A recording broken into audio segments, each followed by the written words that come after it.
تو لوگ یہ بھی اعتراض کرتے ہیں بھائی اگر کوئی خوشی کی کوئی لاجک نہیں بھی ہے تو خوش ہونے دو لوگوں کو، کیوں علماء لوگوں کی خوشیوں میں رکاوٹیں ڈالتے ہیں؟ ہم یہ کہتے ہیں کہ آپ کو خوش ہونے پر گورنمنٹ کی طرف سے اور اللہ کی طرف سے کوئی پابندی نہیں ہے، لیکن خوش ہونے کے لیے اور دیگر بہت ساری چیزیں ایسی ہیں جن کی کوئی لاجک بنتی ہے، ان پہ خوش ہوں گے تو بات بنے گی، اپنا مذاق نہیں اڑوائیں گے آپ عقل مندوں کی نظر میں۔ اس کی مثال ایسے ایک آدمی بیٹھے بیٹھے بلا وجہ ہنس رہا ہو، آپ آ کے اس سے پوچھتے ہیں کہ بھائی کیوں ہنس رہا ہے، وہ جواب میں کہتا ہے ویسے ہی ہنس رہا ہوں خوش ہونے کے لیے، تو آپ اس کو پر حماقت کی مہر لگائیں گے کہ نہیں لگائیں گے؟ آپ کہیں گے یار تم سے بڑا بیوقوف میں نے کوئی نہیں دیکھا، تم بلا وجہ بیٹھے ہنس رہے ہو، نہ کوئی لطیفہ تم نے سنا، نہ کوئی خوشی کی خبر تمہیں سنائی گئی۔ تو وہ کہے بھائی ہنسنے پر بھی کیا پابندی ہے؟ تو ہنسنے پر یقیناً کوئی پابندی نہیں ہے، لیکن بغیر کسی وجہ کے ہنسنا، ہنسنے کی کوئی ریزن نہ ہو یا بغیر کسی وجہ کے قہقہے لگانا، یہ انسان کے پاگل ہونے کی بہرحال دلیل ہوتی ہے۔ پاگل لوگ ایسا کر رہے ہوتے ہیں، آپ نے دیکھا ہوگا کبھی ہاں ہاں ہنسنا شروع کر دیں گے، کبھی ایک دم رونا شروع کر دیں گے۔ تو نارملی جو انسان ہے نا، جس کو اللہ نے کھوپڑی دی ہے، جس کو اللہ نے سینس دی ہے، جس کو اللہ نے عقل دی ہے، وہ خوشی کی بات پہ خوش ہوتا ہے، غم کی بات پہ غمزدہ ہوتا ہے۔ بلا وجہ بیٹھ کے ایسے نہیں ہوتا کہ وہ بلا وجہ بیٹھ کے ہنس رہا ہے۔ تو یہ جو سال کی ابتدا ہے، یہ خوشی منانے کا کوئی موقع نہیں، یہ پاگلوں کے کام ہے، احمقوں اور بیوقوفوں کے کام ہے۔ سوری میں تھوڑی جو ہے نا وہ ایسی زبان استعمال کر رہا ہوں، سخت زبان، لیکن ہمارے معاشرے میں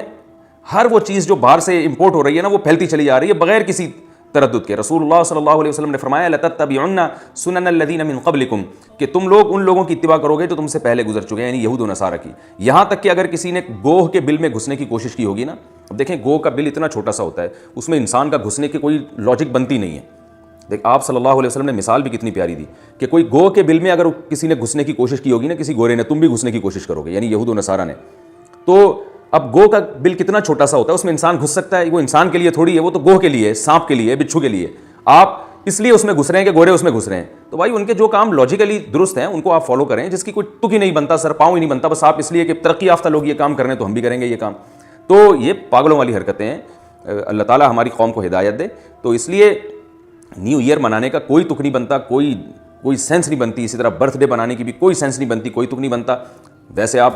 جو ہے وہ خوش ہونے کے اور بہت سارے ذرائع ہیں، بہت سارے مواقع ہیں جہاں انسان خوش ہو سکتا ہے، تو نہ اللہ کی طرف سے کوئی پابندی ہے اور گورنمنٹ کی طرف سے تو ویسے بھی کوئی، جہاں پابندیاں ہونی چاہیے وہاں نہیں ہے، تو یہاں کہاں سے پابندی ہوگی؟ اس لیے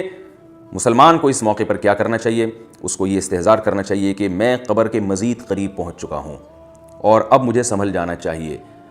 جتنی زندگی میں لے کر آیا تھا اس میں ایک سال مزید کم ہو گیا، ماضی کا محاسبہ کرے، دیکھے اپنے اعمال کا احتساب کرے، میں نے اتنے سال کیا کیا ہے۔ اگر کوئی اچھا کام کیا ہے تو اس پہ اللہ کا شکر ادا کرے، برے کام کیے ہیں تو یہ احتساب کرے کہ اتنے سال میری زندگی گزر گئی۔ وہ ایک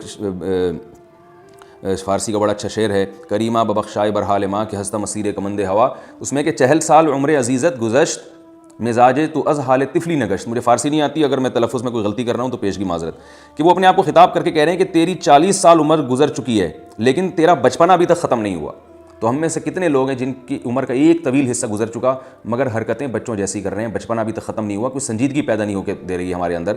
تو جب بھی یہ کوئی سال گزرا کرے، 2019 اب گزر رہا ہے، تو ہم نے یہ احتساب کرنا ہے کہ میری زندگی میں ایک سال مزید کم ہو گیا، میں نے اپنے لیے کیا کیا، قوم کے لیے کیا کیا، اپنے والدین کے لیے کیا کیا، اپنے بھائی بہنوں کے لیے کیا کیا، اپنے بیوی بچوں کے لیے میں نے کیا کیا، اب تک اگر کچھ کیا ہے تو اس میں انشاءاللہ اس سال مزید ترقی دوں گا، نہیں اور ماضی پہ اللہ کا شکر ادا کروں گا، اور اگر کچھ نہیں کیا تو مجھے احتساب کرنا ہے اور بیٹھ جائیں کہ بھئی اب تک میں کیوں کچھ نہیں کر سکا، میں دنیا سے چلا جاؤں گا تو میں قبر میں کیا لے کے جاؤں گا اپنے ساتھ۔ اللہ تعالیٰ سے دعا ہے کہ اللہ تعالیٰ اس نئے سال کو ہمارے لیے واقعی حقیقی معنوں میں خوشیوں کا سبب بنائے، ہمارے اعمال کی درستگی کا سبب بنائے، ہمارے ملک اور ہمارے قوم کی ترقی کا سبب بنائے، اور دنیا میں جہاں بھی مسلمانوں پر ظلم ہو رہا ہے ان مسلمانوں پہ ظلم کے خاتمے کا اللہ تعالیٰ ذریعہ بنائے، یا مسلمانوں کے علاوہ بھی اگر کسی پر ظلم ہو رہا ہے تو اللہ اس ظلم کے بھی خاتمے کا اس نئے سال کو ذریعہ بنائے۔ وما علینا الا البلاغ۔